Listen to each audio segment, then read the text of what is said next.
Hi guys, जय हनुमान। स्वागत है आप सभी का आपके अपने चैनल अमित आहूजा ऑफिशियल। हमारी जहां कोशिश हर एक अपडेट आप तक फ्रिक्वेंटली पहुंचाने की रहती है।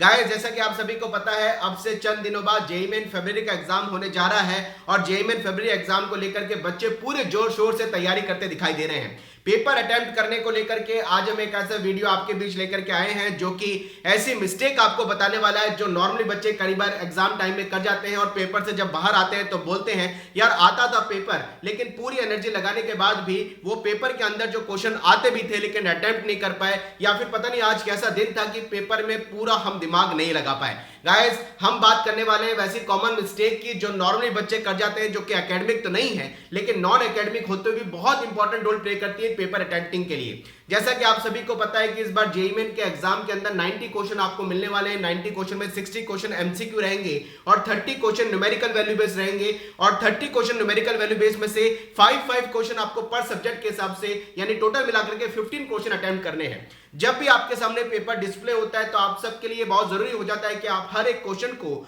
बहुत सिस्टमेटिकली और पूरा कूल माइंड होकर के पढ़िए, क्योंकि कई बार देखा जाता है कि कुछ क्वेश्चन ऐसे इजी भी होते हैं जिनके पढ़ते ही उनके आंसर आपको मिल जाते हैं, क्योंकि जैसे ही आप क्वेश्चन को पढ़ते हैं, क्वेश्चन को पढ़ते ही आपके दिमाग में उसकी एक अच्छी इमेज बनती है और आपका जो भी नॉलेज है उसके हिसाब से आपका हाथ चलता है और आप उस क्वेश्चन को अटेम्प्ट करते हैं। तो बहुत ज्यादा इंपॉर्टेंट होता है हर एक क्वेश्चन को बहुत सिस्टमेटिकली, इत्मीनान से और कूल माइंड होकर के पढ़ना, क्योंकि क्वेश्चन को पढ़ने से ही आप एक्चुअल अगर आप अच्छा पढ़ पाते हैं या उस क्वेश्चन को सिस्टमेटिकली पढ़ के समझ पाते हैं तभी आप उसको सॉल्व कर पाएंगे।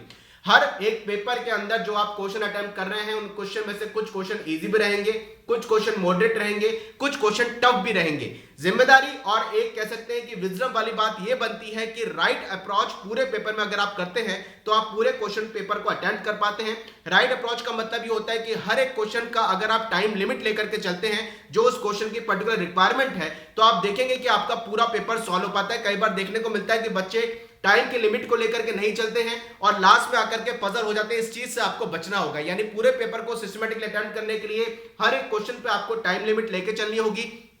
अगर क्वेश्चन इजी है तो उसके हिसाब से उतना टाइम, अगर क्वेश्चन टफ है तो उसके हिसाब से उतना टाइम आपको मैनेज करना होगा। टाइम लिमिट की जहां तक बात कर लेते हैं तो आप सबको यह भी समझना होगा कि इजी क्वेश्चन अगर आप पहले सॉल्व करते हैं या इजी क्वेश्चन आप पहले पूरे पेपर के अंदर थोड़ा सा फिल्टर करके सॉल्व कर लेते हैं तो आपका इजी किया हुआ क्वेश्चन आपके कॉन्फिडेंस को बिल्ड करता है। शुरू का 1 आवर आपका बहुत ज्यादा इंपॉर्टेंट होता है हर पेपर में और लास्ट का 1 आवर आपके पेपर में बहुत ज्यादा इंपॉर्टेंट होता है। उसकी सबसे बड़ा रीजन ये कि शुरुआत के 1 आवर में आपका कॉन्फिडेंस बिल्ड करने का टाइम होता है और लास्ट के 1 आवर में आप पूरे पेपर को किस तरीके से वाइंड अप करते हैं, इस चीज की काफी इंपॉर्टेंस होती है। कभी भी किसी क्वेश्चन पे आप अगर ऐसा फील करते हैं कि बहुत ज्यादा टाइम लग रहा है या फिर वो क्वेश्चन अभी सॉल्व नहीं हो रहा है, दिमाग में ऐसा लगता है कि क्वेश्चन आने की पॉसिबिलिटी बन सकती है, तो उस क्वेश्चन को छोड़िए।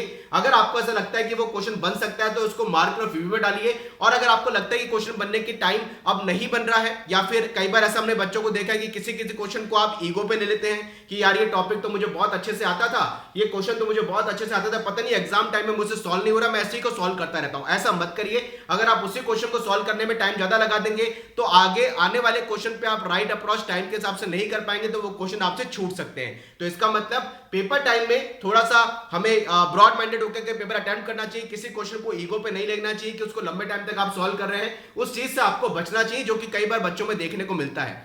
क्वेश्चन पेपर जब आप अटेम्प्ट कर रहे हैं आपको इस चीज का भी ध्यान रखना है कि अगर आपने पेपर के अंदर क्वेश्चन के टाइम वॉच लगा करके या टाइम के हिसाब से हर एक क्वेश्चन पे सिस्टमेटिकली टाइम दिया तो आपके लास्ट में जो आपके मार्क ऑफ व्यू वाले क्वेश्चन बचे हुए हैं उसमें आप सबको कम से कम ये सोचना चाहिए कि वो आधा घंटा पेपर खत्म होने से पहले आप अटेम्प्ट कर पाए, क्योंकि मार्क ऑफ व्यू में से ज्यादातर ऐसे क्वेश्चन होते हैं जो आपके बनने की पॉसिबिलिटी में आते हैं। अब मैं बात कर लेता हूं, जब देखा जाता है कि आपकी लैंग्वेज में आप तुक्का पेपर के अंदर मारते हैं तो देखिए लूज हैंड क्वेश्चन पेपर को कभी आपको अटेम्प्ट नहीं करना चाहिए।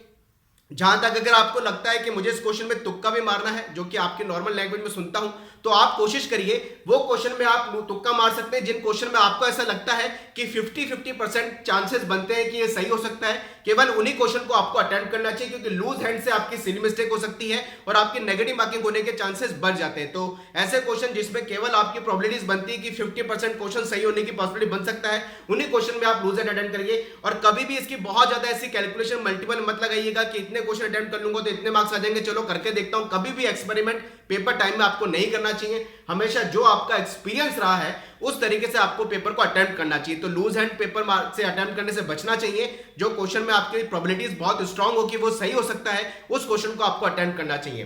पेपर के अंदर कई बार ऐसा देखने को मिलता है कि कुछ क्वेश्चन ऐसे होते हैं जो वाकई में टफ होते हैं, लेंदी होते हैं, और कई बार उन 4 या 5 अगर सीरियल के हिसाब से वो लगातार क्वेश्चन आ जाते हैं तो दिमाग में ये मानसिकता या मेंटलिटी बन जाती है कि पेपर बहुत टफ है, और उस मेंटलिटी से कई बार बच्चे पेपर को बिगाड़ देते हैं। इस चीज से बचना चाहिए। अगर आपको ऐसा लगता है कि 4 या 5 क्वेश्चन सीरियल वाइज लगातार टफ आ गए हैं, आगे बढ़िए। आगे बढ़ने पे कई बार देखने को मिलता है कि क्वेश्चन इजी हो रहे हैं, तो पूरे पेपर को आपको वॉच कर लेना चाहिए। अगर 4 या 5 क्वेश्चन लगातार टफ आ गए हैं तो इसका मतलब ये नहीं होता कि वो पूरा पेपर ही टफ है। इस चीज को आपको समझ के आगे चलना चाहिए।